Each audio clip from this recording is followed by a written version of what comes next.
नमस्कार। मैत्री ही एक अशी भावना आहे जी दोन मित्रांना अगदी अंतःकरणापासून जोडते, मग ती माणसांची असो किंवा प्राण्यांची असो।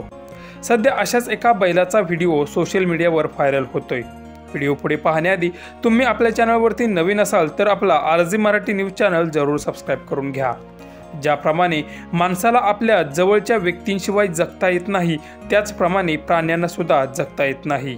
जेवढं प्रेम आपण आपल्या मित्रांवर करतो तेवढंच प्रेम तो त्याच्याही मित्रावर करतो। भविष्यात आपला मित्र आपल्या कधी उपयोगी पडेल किंवा त्याची कधी गरज भासेल सांगता येत नाही, म्हणून आयुष्यात एकतरी मित्र हक्काचा जरूर असावा। अशाच एका बैलाचा मित्र त्याचा सोबती त्याला सोडून गेला, तेव्हा मात्र त्याच्या डोळ्यातून अक्षरशः पाण्याचा पहाट वाहू लागला। व्हिडिओमध्ये तुम्ही पाहू शकता की मालकाने आपल्या लाडक्या बैलाचा फोटो घेऊन त्याची फ्रेम बनवून त्याला हार घालून त्याच्या मित्रासमोर ठेवला आहे। हे पाहून चक्क तो बैलही आपल्या जिभेने त्याला चाटतो आहे, एकटक पाहतो आहे। यावरूनच समजतंय की त्या दोघांची किती घट्ट मैत्री असेल। हे पाहून अनेकांच्या डोळ्यांच्या कडा ओल्या झाल्याशिवाय राहणार नाहीत।